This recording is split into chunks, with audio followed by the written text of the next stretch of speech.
hello, kamusta? Siyempre, ang daming matatanda, no? Oo, mahal na mahal ko Saan, yan. talagang yung pagmamahal nila sa'yo. Pero, yun nga, kasi pinag-uusapan, sinabi ni Isko na yung ayuda sa mga matatanda senior citizens mula nga sa administration ni Mayor Hani nade-delay daw. Pero kayo, ano masasabi nyo? Ako po, sa totoo lang, para sa akin, hindi naman talaga yun yung main issue eh.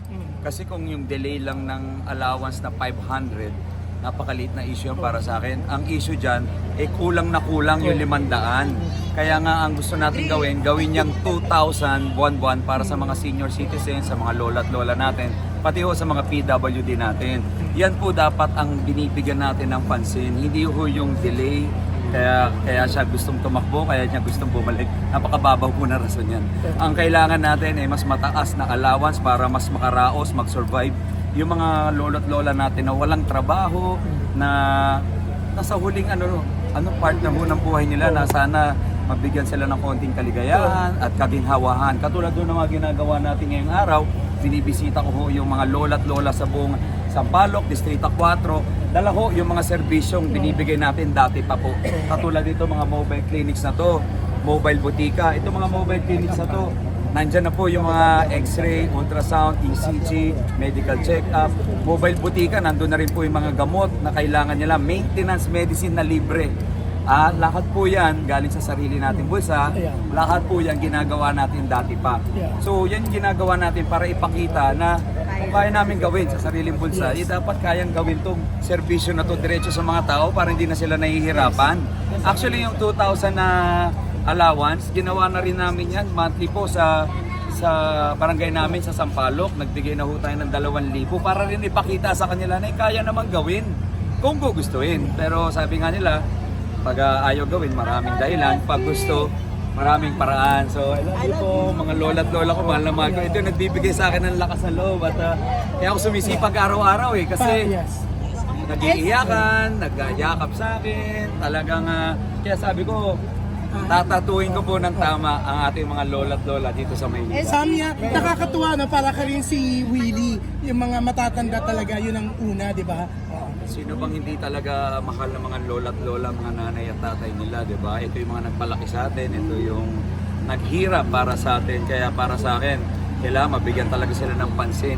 Kaya nga ako tumatakbo para tratuhin ng tama yung mga kababayan natin, madala yung mga benepisyo sa mga lola at lola ko na para sa kanila. Kasi ang nangyayari, ngayon pinamumukha sa kanila, yung para naman para sa kanila eh. Kasi galing po yan sa City Hall. Dapat yan para talaga sa kanila, hindi ang pamukha na serbisyo. Ang tunay na serbisyo, pag galing sa sarili mong bulsa, sa sarili mong hirap. Pero kung ang binibigay mo, yung serbisyo naman na galing naman sa pera talaga nila, sa mga taxes nila, karapatan nila yun. Responsibilidad at trabaho yun ng mga namumuno. Pero ito Sam, last na to. Kung Mayor, kasi yun nga, lagi kami alam namin yung pagtakbo mo, buong Maynila, alam. Pero anong masasabi nyo? Kasi parang sa tuwing nagsasalita si Isko, parang sila lang lagi ni Hani, di ba? Never binabanggit ang pangalan nyo. Sa tingin nyo, natatakot sila, yung mga ibang kandidato na pag binanggit kayo, mas lalong sisikat? Hindi naman tayo natatakot. Lagi na sinasabi. Mabait. Threatened ba? Yung iba, threaten ba sila sa pagpasok mo? Threatened sila. Threaten ba Dapat ba ma-threaten? Oh my gosh. Oo nga naman, kasi hindi tayo titigil eh. Marami pa hong parating na tulong, marami pang parating na pagbabago. Ipapakita natin kung kaya ko nang magbigay ng kabuhayan, ng negosyo, ng allowance, ng medical services, ng libreng gamot, lahat to sarili nating bulsa. Ipapakita natin na dapat yan binibigay ng sobra-sobra ng City Hall. O dati pa, kasi may 20 years na ho yan namumuno eh. 25 years na nga eh, may nagbago ba sa buhay natin? Mayor, tanong ko lang. Kung wala nagbago, di dapat may pagbabago na mangyari. Mayor, tanong ko lang. Ano sa palagay mo parang napapagtulungan ka ng mga kalaban? Mag-isa ka sa gitna ng laban. Ay, hindi ko po sila kasama. Ngayon ko lang sila nakita. Alam niyo, kakarating ko lang po. Hindi ko na po iniisip yung mga sila. Kung ano man ang sinasabi nila, pinagtutulungan. Ang iisipan ko lang po, itong mga kababayan ko, sa kanila ako nakafocus. sabi nila pader daw yung babanggain ko, pero hindi pader ang iniisip ko, yung mga tao sa kabila ng pader, sila yun. Kaya ako gumagawa Kailangan ng marating mo. hagdan para makasampa ho kayo, makatawid kayo sa kabila ng pader. Yan po ang gagawin natin para sa mga Manileño. Yan, Mayor, nakakatuwa kasi sila na talagang sumasagot, no? Bago ka pa sumagot, talagang sila Nakarating ko lang. Naniniwala po ba kayo sa kulang? Eh, paano ipagkulang? Ay! Oh my gosh!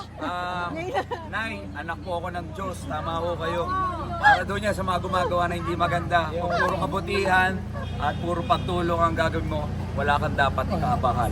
Pero Mensahe Sam, sa, ito, mensahe sa mga Manileño na ngayon ay nagdadalawang isip na kung yung noon o yung ngayon nasa Mensahe ko po sa mga Manileño, kung gusto nyo po ng pagbabago, gusto nyo ng pag-asa, andito na po kami. Alamin nyo po yung mga ginagawa namin. Hindi ko po kayo pinapasagot ngayon, hindi namin kayo pinapawo ngayon. Kilalanin nyo po ako, track record ko, mga nagawa ko. Ikumpara nyo po sa mga nagawa ng mga katunggali natin. Sarili kong pinaghirapan po ang binibigay ko sa mga tao, hindi po mga pera ng gobyerno na minsan nakukupitan pa, nakikikbakan pa. Ako po ay nandito para maging tulay. Ihahatid ko po with transparency kung ano man yung para sa tao, budget po ng para sa tao ng Manileño, ibibigay ko, ipapakita ko sa buong Maynila yan para maging model city ang buong Maynila sa buong Pilipinas as the capital of the Philippines. kung Mayor, ito yung mga tao, syempre alam nila, busy ka, talagang lumilibot ka sa Manila, pero maraming na-touch, ibang klase ro talaga yung friendship mo with Willie. Talagang nandun ka para supportan siya nung nag-file siya ng COC. Alam niyo po, pinaka-importante sa tao, character, integrity, at loyalty. Pag wala ka ng isa dyan, may problema sa pagkatao mo. Wala ka isang salita, wala kang integrity, wala kang karakter sa kaibigan mo. Pati sa mga tinuring mong kapamilya, may mali sa karakter mo. May mali ho sa integridad mo, may mali sa pagkatao mo. Kaya para ho sa mga Manileño, maging matalino na tayo ngayon. Marami na hong naninira sa akin eh. Kayo ko maging matalino kayo. Huwag na tayo magpapadala sa mga pambobola, sa mga pasayaw-sayaw, mga kung ano ng entertainment. Ang importante ngayon, mga acting-acting. Tama na ho yan. Nandito na ho ang pagbabago. Nandito na ho yung Team SB. Yes! Good luck, Mayor! Isang question lang. Ano reaction dalawa kayo ni Kuya Will na tumatakbo from will to win? Grabe talaga ang celebration niyo para sa publiko. Para sa akin, nasa sa tao yan eh. Kasi sabi ko nga, track record eh. The thing will speak for itself. Res ipsa, loquitur. Yung bagay na yung magpapakita eh. Si Kuya Will has been serving the country, yung mga may hirap nating kababayan for the past 20 years. Ako for the past 15 years. Wala namang ibang ginawa kundi pagtulong at kaputihan eh. Di ba? At ang mga tao na mamimili, kung gusto nila kami, magsilbi at magawa yun in a much grander scale na mas malaki ang pagtulong. Kasi kung ngayon pa lang nabibigay ko na sobra-sobrang tulong galing sa sarili kong bulsa, eh what more pa yung 25 billion na budget ngayon ng Maynila, ibigay ko lahat sa inyo. Huwag kayong makinabang, di ba? Pero Sam, yun nga,